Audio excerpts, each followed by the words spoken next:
Present తెలంగాణలో real estate పరిస్థితి ఎట్లుంది? యాక్చువల్‌గా అందరూ అంటున్నారు ఆఫ్టర్ చేంజింగ్ గవర్నమెంట్ ఇట్లా ఫాల్ అయిందని. లేదు లేదు. బికాజ్ ముందున్న గవర్నమెంట్ నుంచే కొంచెం ఫాలింగ్ ఉంది.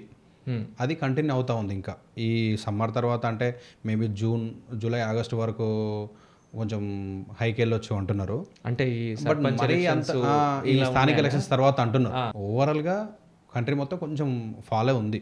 ఆ! బట్ మనమేంటంటే మరి ఇప్పుడు ఇన్వెస్ట్‌మెంట్ చేసేవాళ్ళు హ్యాపీగా చేయొచ్చు. ఎక్కడ ఔట్ ఆఫ్ సిటీ కాకుండా సిటీ ఔట్‌స్కర్ట్స్. సిటీ ఔట్‌స్కర్ట్స్‌లో రేట్లు హ్యూజ్ ఉంటాయి.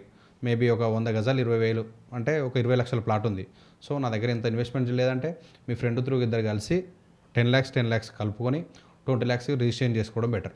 ఇద్దరు పేర్లు పెట్టుకొని రిజిస్ట్రేషన్ చేసుకోవచ్చు. మళ్ళీ ఎప్పుడైనా అమ్ముకోవడానికి వెళ్ళినప్పుడు అప్పుడు 25,000 30 అంటే 25,00,000 35,00,000 అయ్యే అవకాశం ఉంది. సిటీ ఔట్‌స్కర్ట్స్‌లో మాత్రం మంచిగుంది మార్కెట్. సో మీరు హ్యాపీగా ఇన్వెస్ట్‌మెంట్ చేయొచ్చు, ముందుకెళ్ళొచ్చు.